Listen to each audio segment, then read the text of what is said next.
Hi everyone, welcome to my review of Paul Thomas Anderson's Punch Drunk Love from 2002. So yes, we are finally back to discuss the next feature film in Anderson's filmography, and that is Punch Drunk Love, his fourth feature film, and obviously very, very different, to his previous film Magnolia. So yes, very exciting. I cannot wait to discuss this film, and it's been a while. It's been a few months since I kind of reviewed Magnolia, and being February now, but yes, we're back, and it's been a few weeks since I actually watched this film again, and just letting the kind of feelings, and thoughts sink in. But yes, we must say now, because I nearly forgot then, kind of thing. Spoilers alert! If you haven't seen this film, I simply recommend watching it first, and then coming back to this discussion, because I wouldn't want to ruin the film for you, of course. And yes, just be warned, plot points, kind of reveals in that sense will be discussed, in this video here. So once you've seen the film, it'd be great to hear your thoughts. If you want, you can leave your thoughts, in the comments, and it'd be great to discuss. It'd be a pleasure to discuss this film. And yes, with that said, wow, Punch Drunk Love, really a fascinating film, in his, in Anderson's filmography, and kind of bridging, it's a very, interesting film, kind of leading in perhaps to his later films, for example, There Will Be Blood, and obviously The Master,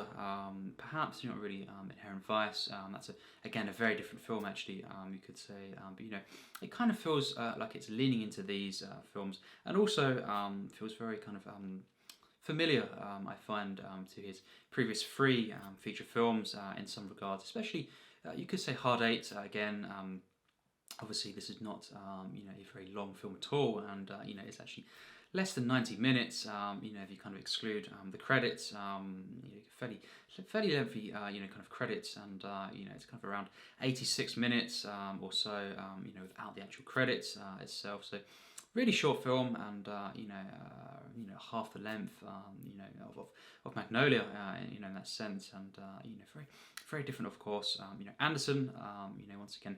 writing and directing this film as he always does, and just blows me away every time. But yes, seeing this film for the first time, a few years ago, it was 2017, and I think November, actually, if I recall correctly, I saw this film, and I'd seen a few of his other films first. In fact, this was actually potentially one of the last films that I saw, from him, excluding, of course, Phantom Thread. I haven't seen that yet, and I look forward to that. But yes, I saw this after seeing many of his other films, and rewatching, of course, a few of his films. There Will Be Blood, and of course, Boogie Nights I saw, 3 times, in 2017, so much I loved it. But yes, I saw this, and, before viewing, I didn't really know what to expect. You could say it's it's kind of not too talks about, you could say, compared to, his other films, and certainly, a few years ago, because, it has grown, I guess, in stature, and many, kind of praising the film, very kind of passing year, you could say, and that is great to see. But yes, I thought, of course, this could be interesting. But I had this feeling, I thought, he's not disappointed me yet. They've just blown me away, his films, before watching this. So I thought, who knows? This could be, it could be a masterpiece, and it could be, a great film. I could love this.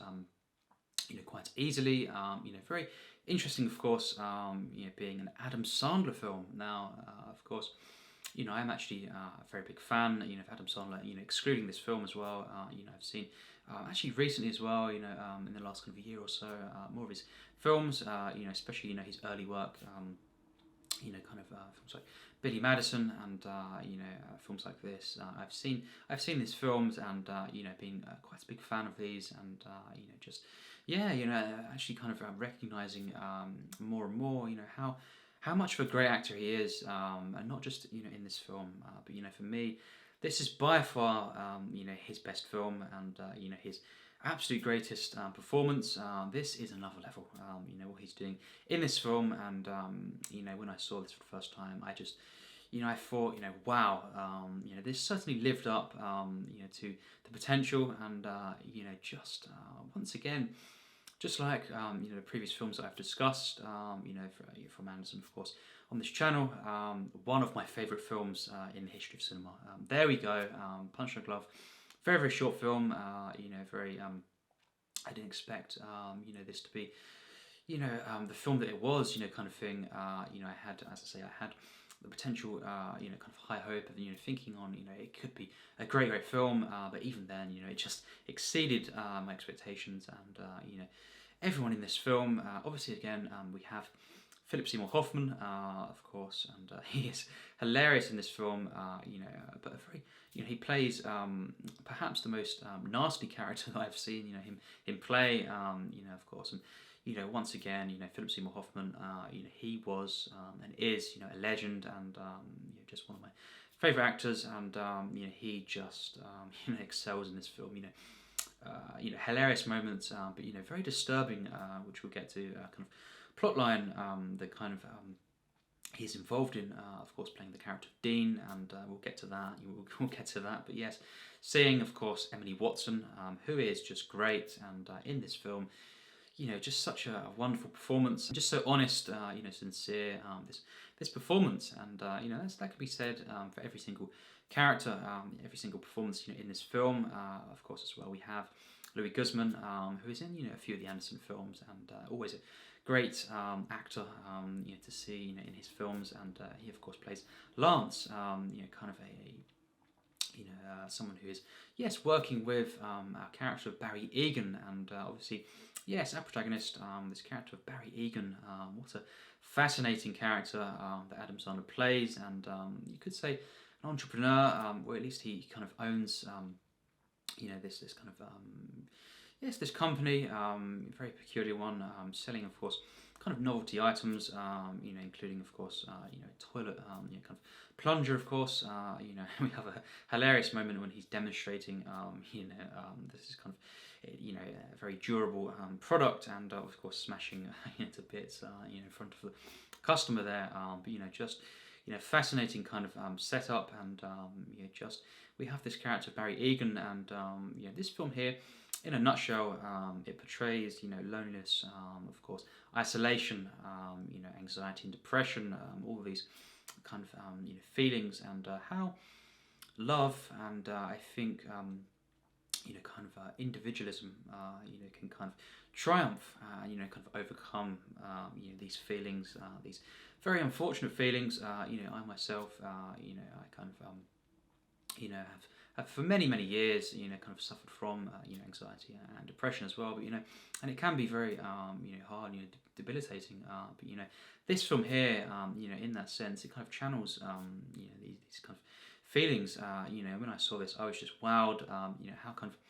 authentic it is, and also kind of taking these emotions, kind of. Elevating them, into this kind of surreal, experience actually, and really overwhelming experience. Kind of even the, the sound design, kind of working to kind of portray the anxiety, of Barry, and just kind of the out of control feeling at times, of his world, and his mind, and I guess just this overwhelming at times, use of music in this film, and John Brion as well. Once again, the legend composing the score here, and just a hats off, to him, to John Brion. Wonderful, wonderful score, and we'll get to that as well. But just the way in which it kind of acts as an extension, of the character's feelings, of Barry's feelings, and just this kind of intensity that, especially is present in the kind of first half, when he hasn't really found yet his love, or realized this, especially the first kind of moments early on, but we have this kind of feeling of love, kind of acting as redemption, you could say, and for him to kind of overcome, or at least use this as something to help him with his feelings, and kind of overcome them in a way, this feeling of love, for someone to actually understand Barry, and to really respect Barry, I feel, and you need to kind of love him for who he is, instead of what one would want of him, kind of thing. Because we have this as well, very unique kind of clash, exploration, I feel, of individuality, and conformity. I feel in the film, this is a very short film, but it has a few themes that are heavily focused on, I feel, and this clash. These two kind of outlooks, you could say, I feel, because we have, the sisters, he has 7 sisters, in this film, of course, and they're kind of, they have these expectations, of Barry and Barry Egan, of course, and just trying to control him and to kind of run his life, and, it's kind of, at first it's very, very funny, I find, but the fascinating thing is it becomes very, very kind of, sad and kind of true as well. And then of course they're trying to pair him with this, of course, this character of Lena, played of course by Emily Watson. And they kind of trying to one of the sisters, of course, in particular, trying to kind of get them to go out on a date, and of course in the end, the great thing is, very soon after this, actually, Barry just wants to see Lena, and vice versa as well. Not just because of being told to do this, expected to find someone and just to kind of go out on a date, but because he wants to. He really takes a liking to her, and we see instantly the kind of change in his attitude, the way in which he is kind of connecting to this character, the body language, and all this kind of stuff. He's really opening up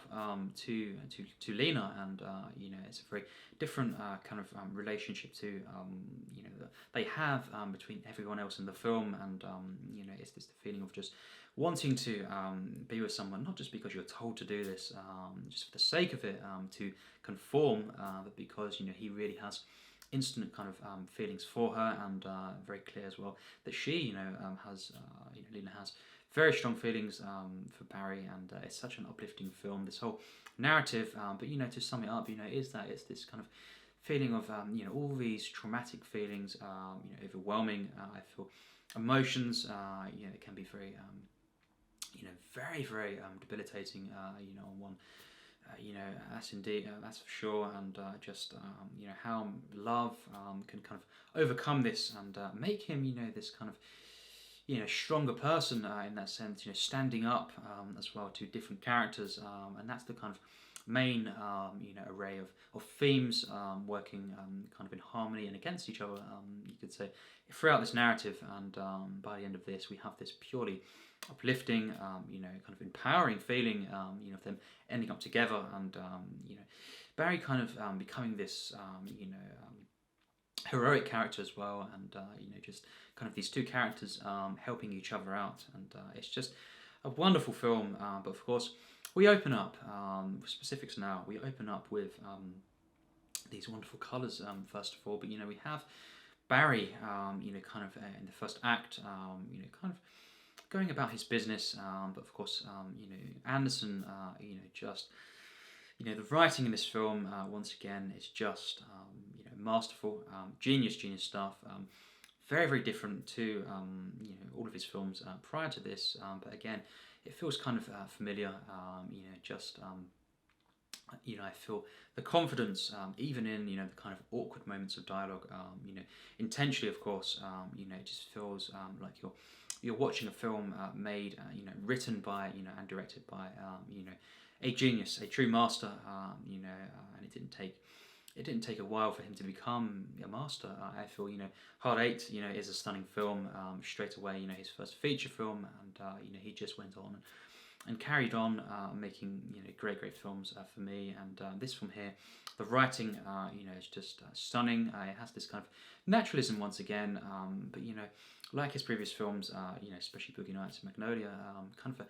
almost a fairy tale kind of feeling in the writing, and just this kind of surreal element as well. Just I love the dialogue in this film, the way in which the characters are developed, especially, of course, Barry Egan, and just as well, the way in which visually Anderson, kind of telling the story, he is just in control of the camera, and just so many different kind of techniques that he is kind of using, lens flares as well, very fascinating what he's doing with that, and I guess that's open to interpretation, what that kind of gives you, personally, but I find, even though some would not like, I guess lens flares, when it's done well, like this, I really love that kind of technique, and despite being, some would say perhaps overbearing, I find it kind of just invites me even further into the kind of experience of the senses, I feel, and just kind of enraptures me even more, and as well, the way in which Anderson is kind of blocking in this film, even the kind of opening scenes, we see Barry, on the phone, at his desk, of course, and just the way he is, kind of, really far over in the frame, extremely, far over to the side, and just the space, it's just there, nothing, just kind of perfectly portraying this kind of feeling of loneliness, and just I feel the way in which he is kind of separated from perhaps society, general, and just as well seeing the moments when he goes outside, and we have the very very unique and at first perhaps a strange moment we see this kind of car crash, and just it's never really really commented on at all throughout the rest of the film, but we have this kind of this object kind of placed there as well, and just Barry, of course, investigating this, and you have the moments of comedy, of course, but we have this sense of wonder, mystery to this this kind of first act, and we have straight away though just me connecting to this character, despite him not kind of connecting to other characters in the film. I instantly found the character of Barry to be pretty relatable and charming, and I think Barry is kind of this you could say this kind of silent era character. I find it, you could say yes, similar to perhaps Chaplin characters. It is kind of drawing on this, and I think the John Brion score as well. Kind of it feels like a classic film. I can't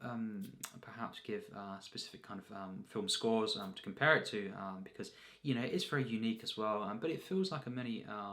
films that I've seen. Kind of the scores to them films, and it feels like this kind of whimsical kind of score, and this really romantic score at times, and this kind of uplifting kind of experience through the score. But it also it kind of feels very very unique and strange at times, and I just love the entire score. But seeing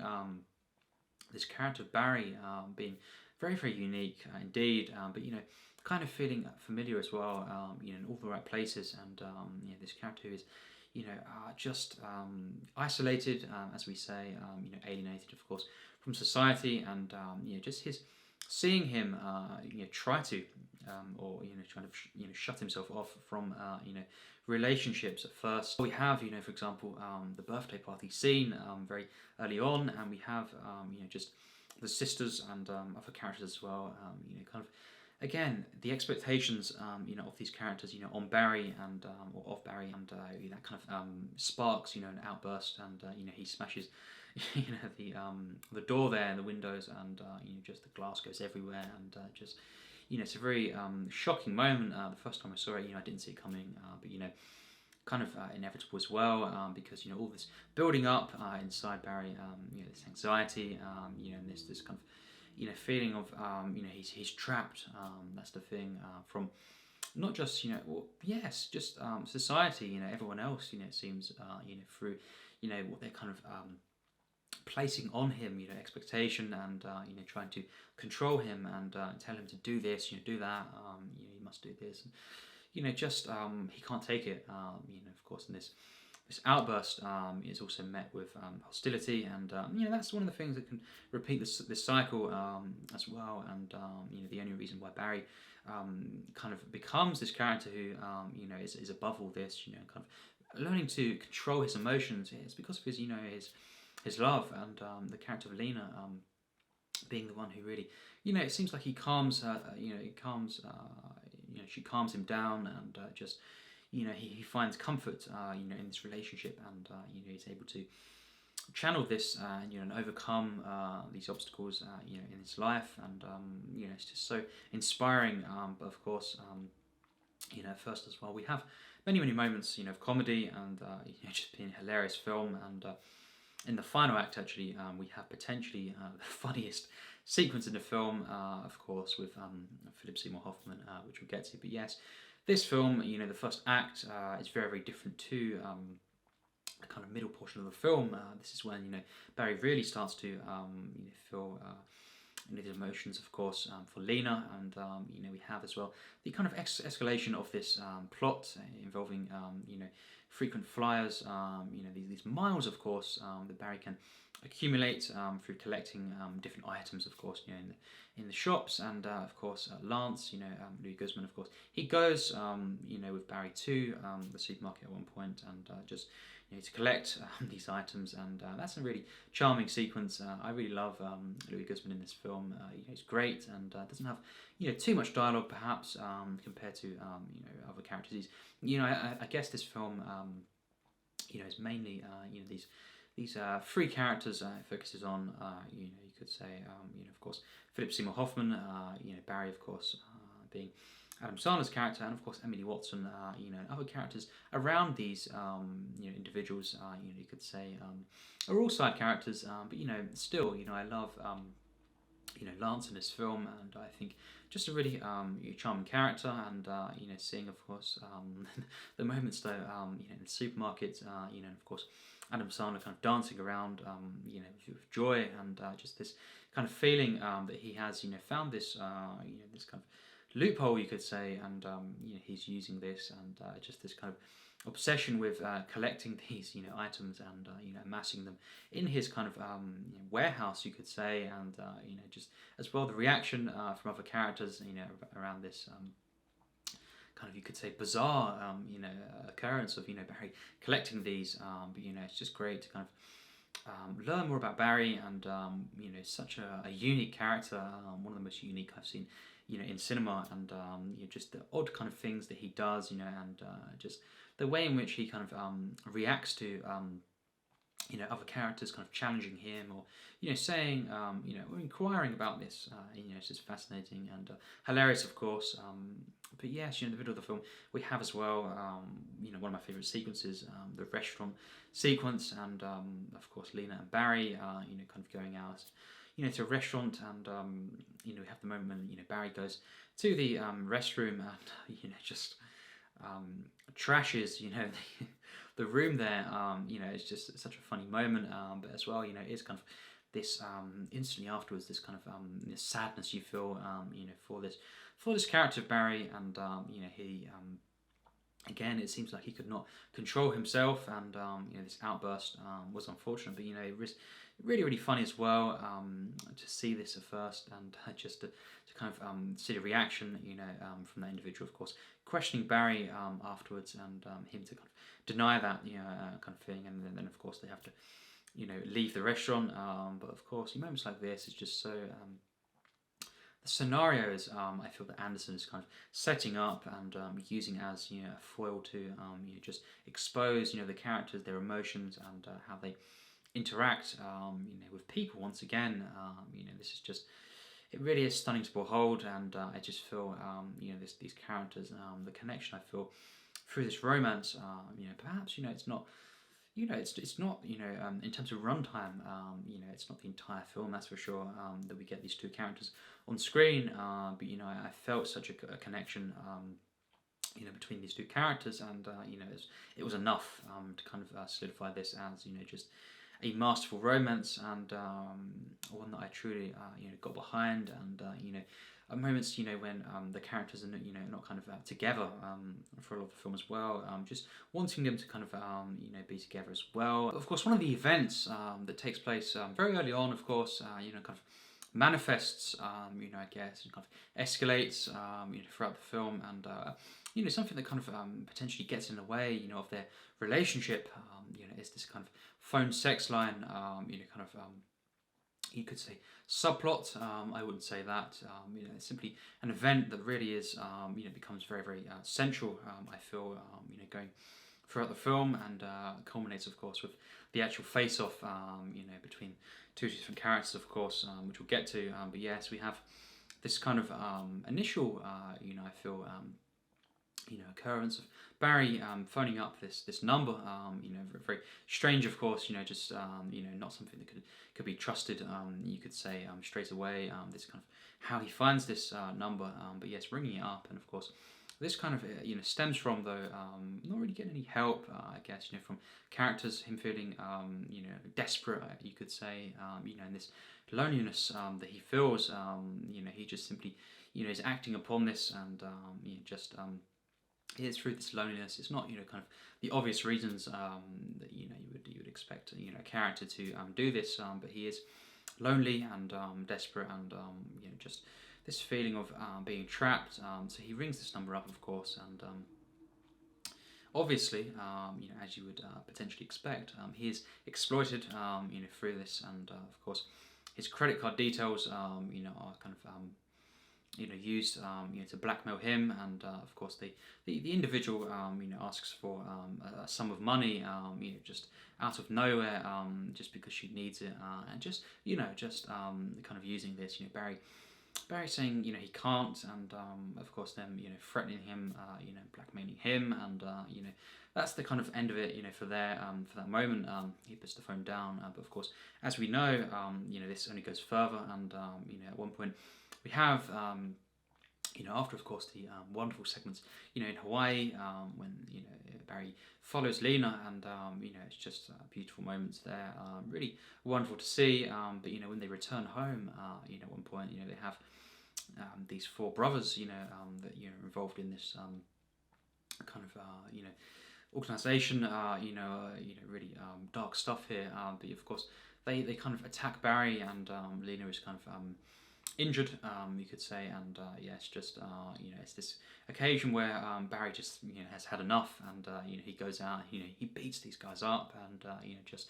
fends all of them off, and you know, it really is such a kind of you know, great scene, and one that is really, you know, just satisfying, you know, I find, and you know, because they just did not leave him alone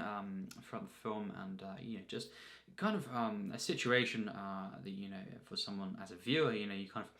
try and imagine, you know, what Barry's going through, you know, in this, you know, in this way, and you know, for example, you know, an anxious person already, someone who's struggling, of course, for him then to be harassed, you know, just unbelievable, of course, in this way, and you know, just you know, them threatening him, and actually attacking him, and trying to injure him, of course, you know, this is just, you know, for an anxious person to you know, actually experience this, you know, it's just unbelievable. So of course, it's so satisfying to see when he does, you know, stand up, and this is one of the main kind of things that the film is highlighting. You know, Barry's, you know, his progression, and through, of course, you know, this love, this empowers him. It's one of the things that empowers him to stand up to those around him, and to these individuals. Of course, you know, it's just one such way, but of course he does as well, you know, stand up to you know, his family, and you know, as well, just kind of act upon himself, you know, just be an individual, you know, just kind of pursue this feeling, you know, this love, and you know, through that, you know, he finds that he is comforted, and you know, kind of you know, made to be, you know, he becomes, you know, a stronger person in that sense, and you know, through this relationship, and you know, in the end, you know, it's just kind of finding oneself, you know, being accepted, and accepting one's own self through, you know, another character, another person, you know, human being, and you know, this is, of course, Lena, and you know, it's also just about, you know, kind of getting out, you know, to kind of just do something as well as, you know, for example, you know, Barry's work, you know, kind of quite intense, you could say, you know, quite a, you know, quite a job, and of course, you know, just you know, it's kind of exploring, you know, him just going out, and you know, kind of you know, seeing the world, and you know, just doing something that he wants to do, instead of, you know, being told to do this, and you know, something that everyone else wants him to do, and just kind of you know, the expectation. You know, it's not him conforming. It's him really acting upon, you know, his individual, you know, wants, I guess. And of course, it's great to see this. It's satisfying and just so so moving. I feel, and you know, this film, you know, really is a moving experience. And I think throughout the film, you know, more so as we go through the different acts, you know, of the film, and you know, in the end, you know, that moment where, of course, we have the two characters kind of, you know, with each other, and that moment back in, you know, his, you know, back at the company, back in the kind of warehouse there, we have the two characters together, and that final shot, you know, is truly wonderful to behold, and you know, it's just such an uplifting film. This, the messages of this, the way it comforts me as a viewer to see how Barry is comforted throughout the film, and how he kind of you know, this comfort, this kind of emotional connection allows him to kind of move forward, and you know, to kind of deal with issues, you know, that's to say, and trauma, and you know, those external influences that kind of at times, you know, can feel overbearing, and you know, in this film he overcomes that. You know, he stands up, and he is an individual, and you know, he is of course in love with this character, and you know, as a romance, you know, it's just such a wonderful film. You know, despite being very short, and for the characters to not really be on the screen together, you know, for you know, majority of the screen time. You know, at times throughout the film, we have, despite that, you know, an instant kind of connection. The performances, of course, Emily Watson, you know, is just wonderful in this film. Of course, Adam Sandler,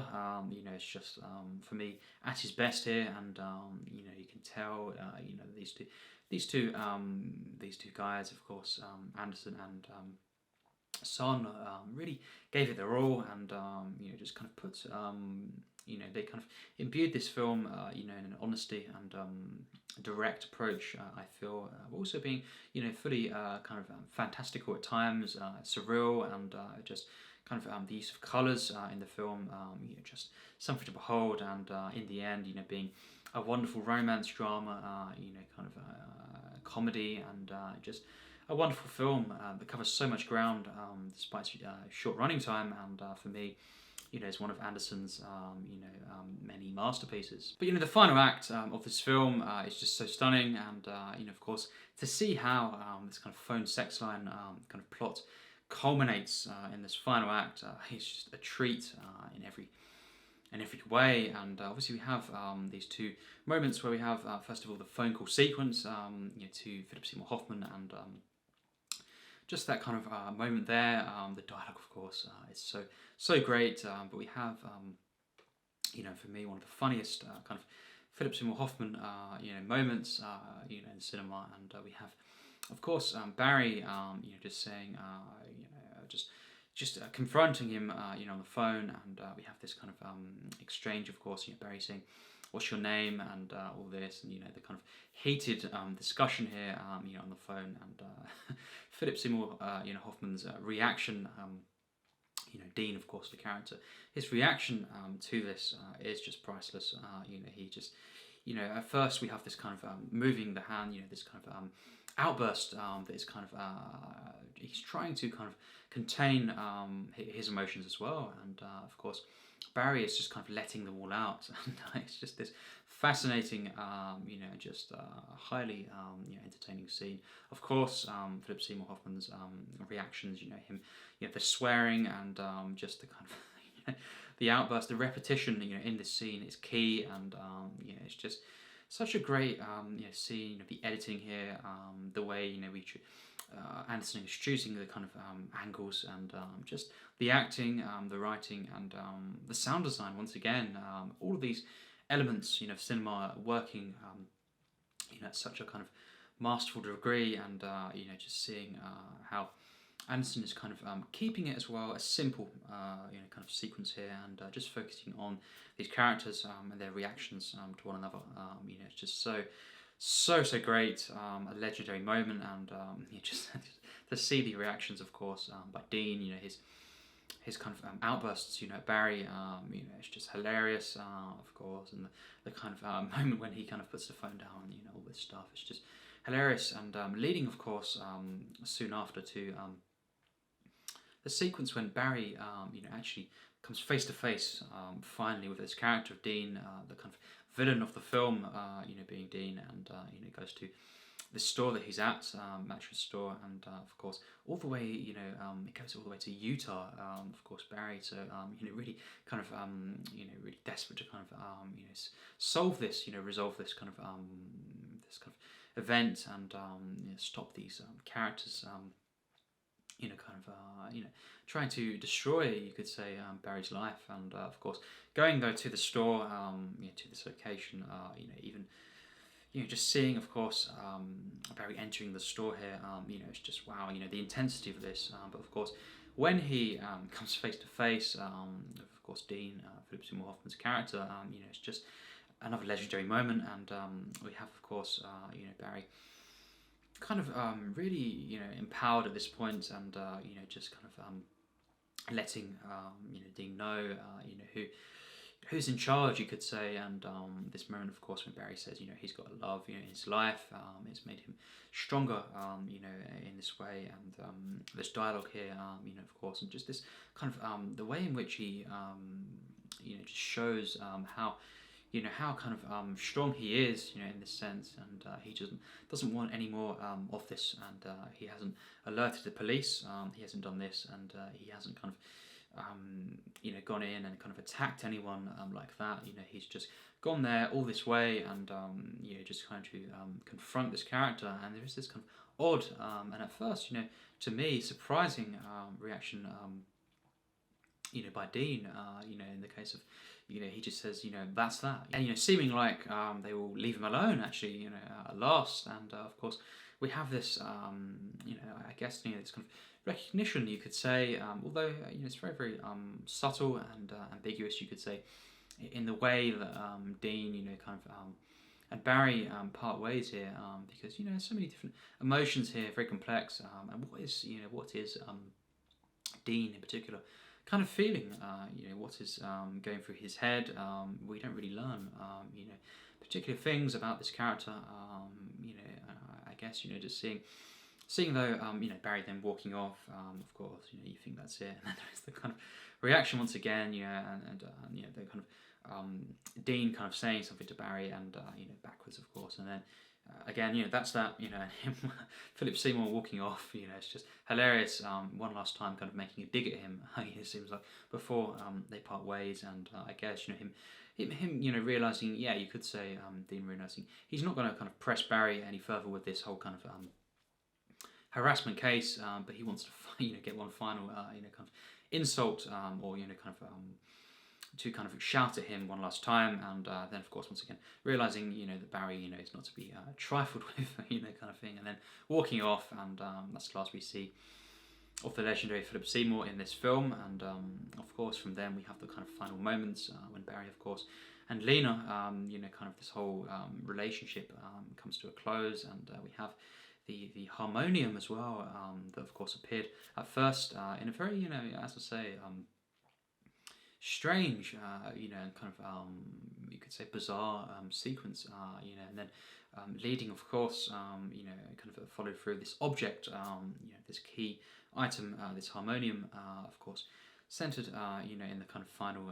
moments, of course, and of course, Lena and Barry kind of embracing in that way, and she is there to comfort him, and they are both there for each other, and that is the ending. Punch Drunk Love, and we're kind of not much more to say here. This is a very short film. It's very it's not as kind of macro as Magnolia, Boogie Nights, etc. And it's this kind of short, and sweet kind of romance film, and very, very different to for example, his previous film Magnolia. Just to see this just after Magnolia, it's very wow. What a filmmaker. And Anderson, as we know, kind of wanted to just simply make, kind of around a 90-minute film, and he wanted to, work with Sandler, Adam Sandler, and just make this film. And in that, he achieved, I feel, more than he set out to do. And this film is just at times miraculous. You know, it's just such a kind of magical film experience. You know, uplifting, inspiring. Just you know, in the writing, you know, the blocking. It's kind of a masterclass. You know, in how to create, you know, this kind of contained, you know, comedy drama, you know, romance as well, and it's kind of this fantastical, dreamy experience. You know, kind of a classic film in many regards. You know, this and as well, you know, very much a Paul Thomas Anderson film, and you know, it's just great to see and how he kind of made this unique, you know, kind of dreamlike film, and also kind of create this narrative, you know, these kind of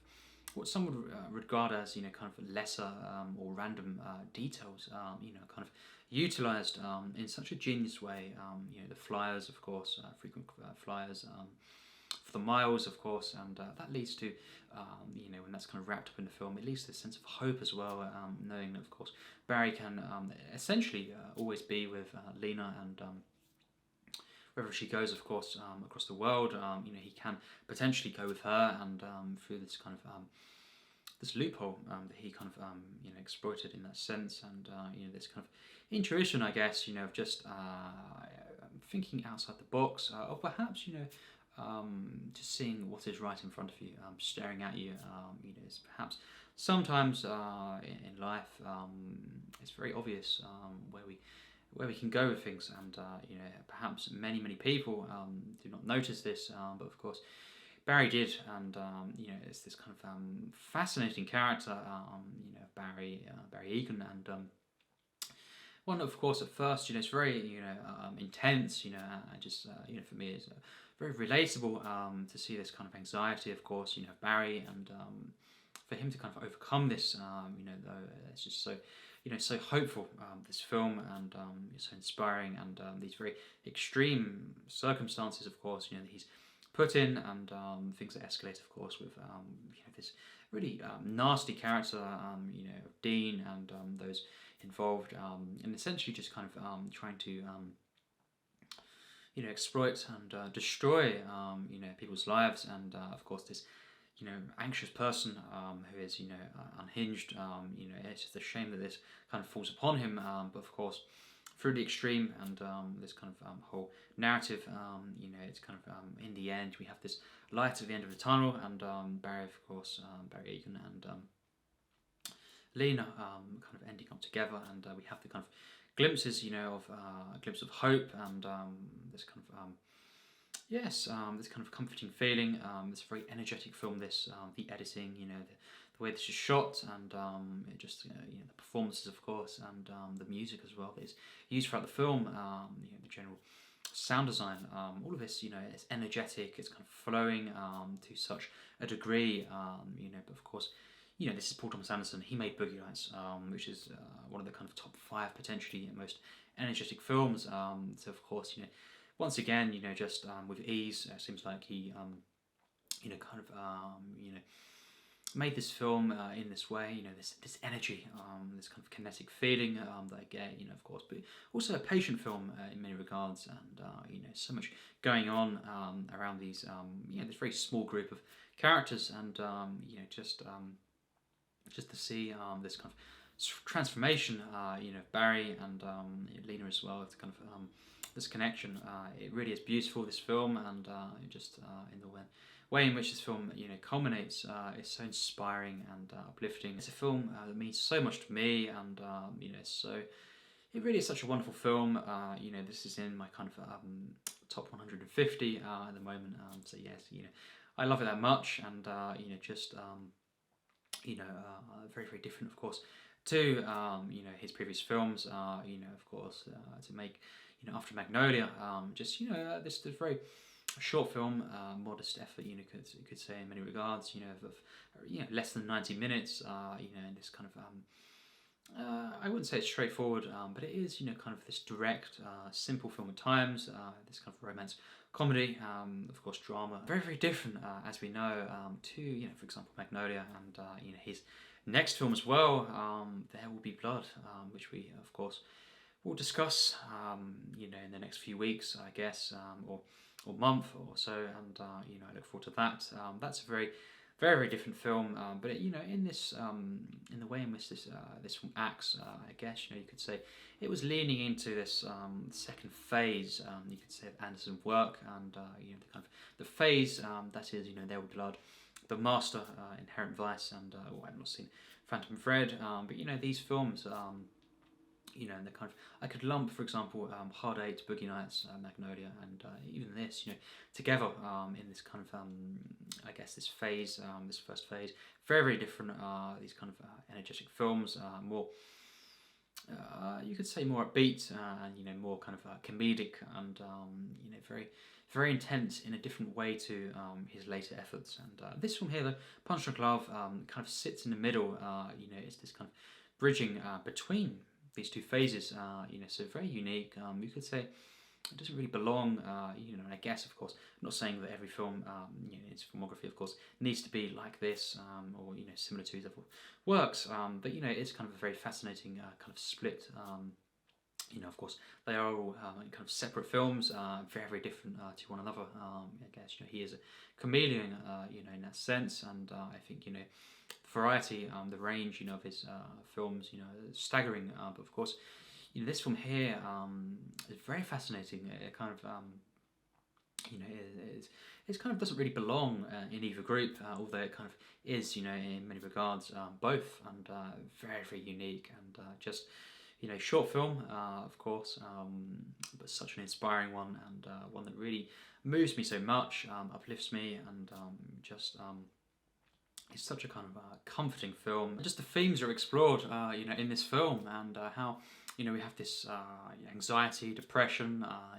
isolation that's portrayed. This feeling of being trapped, the expectations that's kind of overbearing, for Barry, and also, the kind of emotional abuse that he suffers through his family,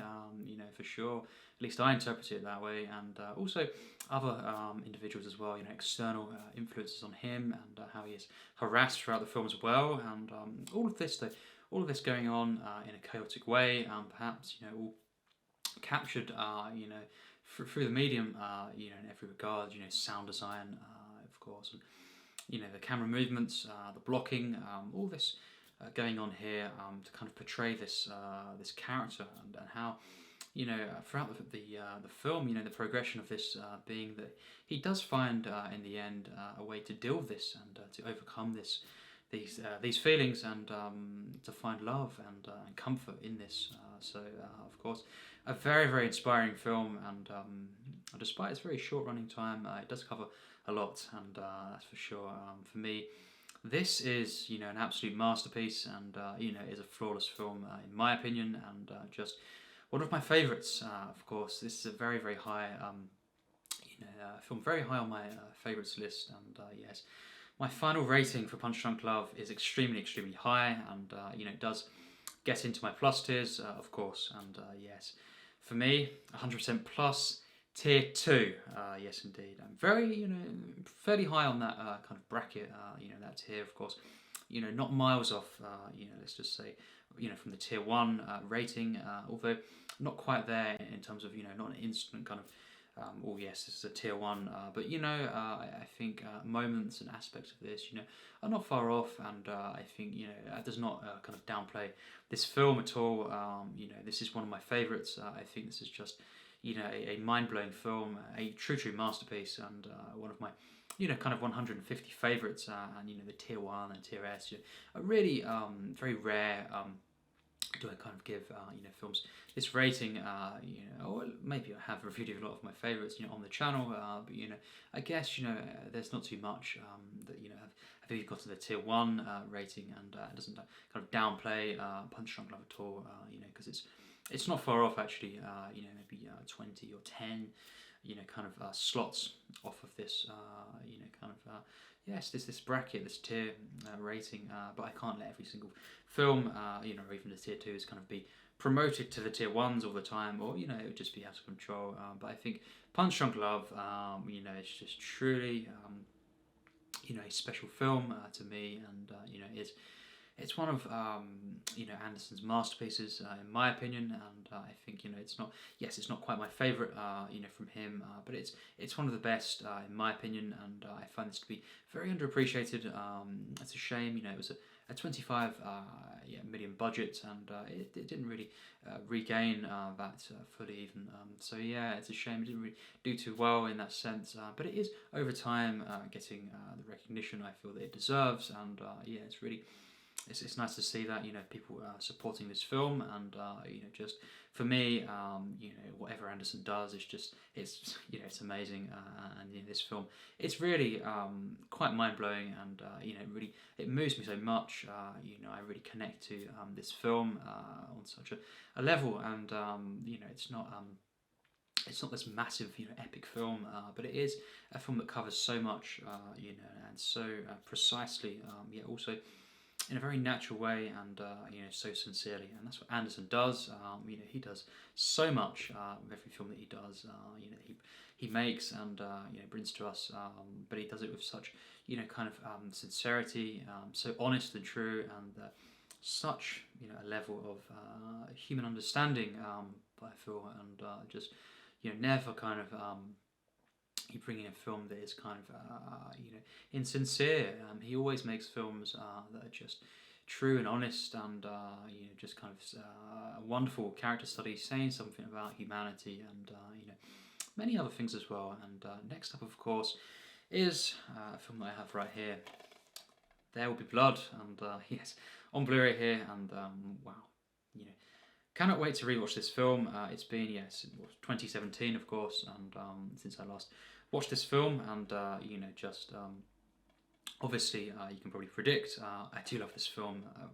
Really, really love this film. Obviously, I am a big fan. Everyone knows if you follow my channel of period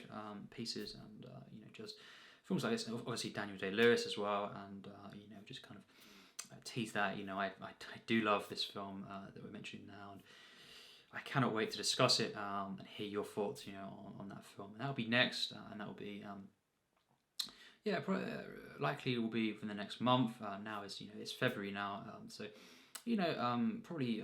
by the beginning of March kind of time, I'll watch this film, and in that sense, shortly after, hopefully within a week or so, kind of give that one a review. I've seen that a few times actually as well, and I can't wait for that film, of course. There Will Be Blood, and 5 years after this film, so quite a gap, but this film here, as I say, it kind of sits in the middle of his two phases, and kind of, it's such a unique film, and it means so much to me, and once again, truly a pleasure, an honour to be able to talk about this film, about any Anderson film on the channel, and once again, just a thank you to Anderson, and writing, directing this film, and what a guy, just so,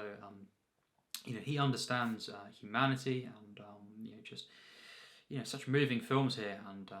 it'd be very interesting to discuss this film with you viewers. What do you think of this film? And Anderson films in general, we can discuss this, and, I look forward to hearing your thoughts on this, and obviously as well, going forward, the rest of his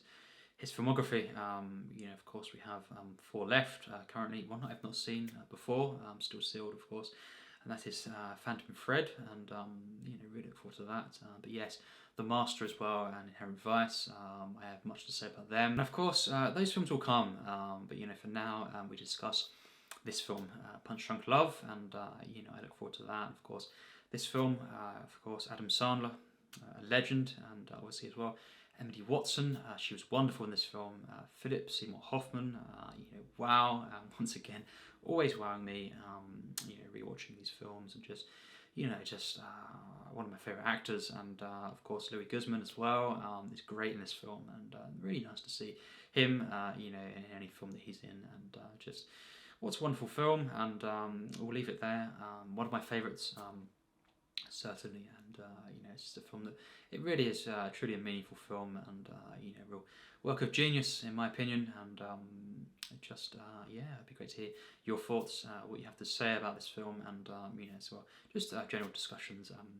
Anderson, and all those involved, you could say, in this film, and just John Brion as well, wonderful score, once again, hats off for this film, it's just a truly wonderful score, and yeah, it's just a stunning masterwork in my opinion. And what do you think of this film? It'd be great to hear. And as always, take care, and thanks for watching.